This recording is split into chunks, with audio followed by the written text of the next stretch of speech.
Bonjour. Alors, pré-finalisation d'un stack DevOps complet qui prend en compte un projet.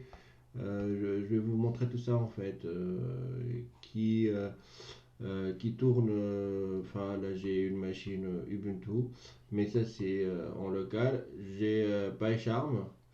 Je vous donne tout l'environnement du coup, et comme ça vous allez voir le stack. Donc j'ai PyCharm. Bien évidemment, c'est un projet Python. Ok, c'est quoi exactement? C'est en fait, c'est une API Flask, d'accord? On va la tester en fait sur le get et sur le post. Et puis bah, je guide avec SmartGit. Et donc ici en fait j'ai mon projet du coup. Et ce projet-là, c'est une API en fait. Voilà. Donc l'idée, c'est de maintenant, c'est de faire un stack DevOps qu'il est presque prêt en fait. On va le finir ensemble. Et du coup, une fois que je fais des changements en fait, voilà, sur mon API, tout ceci va être push sur le Git. Et on va avoir un Jenkins, donc un serveur que voilà, il est bien prêt, que je l'ai préparé, qui contient un Jenkins, plus les installations de Docker, plus toutes les authentifications, plus de l'Ansible bien évidemment. Et en fait, l'idée c'est que une fois en Git, on va avoir ce serveur du CI qui va avoir du Jenkins, Docker. Ben, en fait, il va prendre l'API, il va le tester. Donc, il va le tester par PyTest.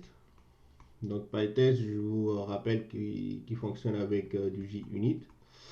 Et une fois le test est bon, donc là, il va builder une image de cœur par l'intermédiaire de l'Ansible. Ok. Et une fois ça c'est bon, donc là, il va le mettre dans le CR. Dans le CR. Donc là, on va avoir un environnement AWS du coup. Voilà. Donc quand l'API fonctionne, bah, Jenkins, en fait, ce serveur-là, le test et tout, il va mettre l'image dans le CR. D'accord? Et donc à partir de là, qu'est-ce qu'on va faire? On va avoir un cluster Kubernetes. Pour créer un cluster Kubernetes, ce qu'on va faire ensemble, c'est voilà, de faire du coup une EC2 qui va faire le management du cluster. Et puis, à travers ce serveur de management, on va avoir le master, on va avoir du coup le cluster Kubernetes. Voilà. Le cluster Kubernetes, donc il va contenir un master et puis bah, deux nœuds, tout simplement. Donc le node 1 et le node 2. Oh, pardon. Le node 2. Et du coup, dans chaque node, on va avoir des pods. Donc ça, c'est pour faire le, la montée en charge, ok, le high scalability. Et du coup, nos pod 1, pod 2 ici, ce serait en réplica, pardon. Euh, voilà, donc c'est la même chose. C'est la même chose. Mais du coup, ça serait pour assurer le high scalability et le high availability aussi. Donc ici, on va parler de high availability plutôt que le high scalability parce que l'idée, c'est si j'ai un nœud qui tombe, on va recréer un autre.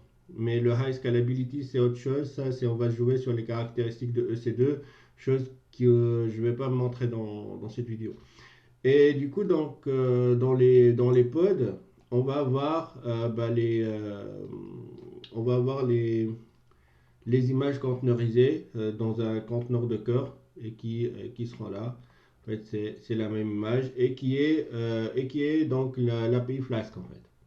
Ok, donc ici on va parler donc du CD. Donc on a un continuous integration, un continuous deployment.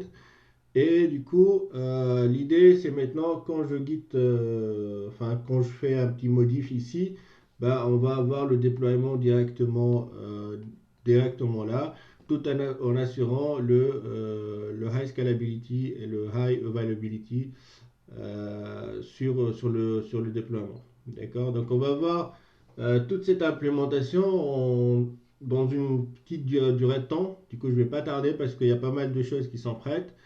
Et voilà, si vous voulez voir les choses qui sont déjà développées, n'hésitez pas à m'en parler pour que je vous les donne ou bien je vous les explique, ou bien je vous file d'autres vidéos pour vous montrer comment ça a été fait. Ok? Donc là, on va attaquer le vif du sujet.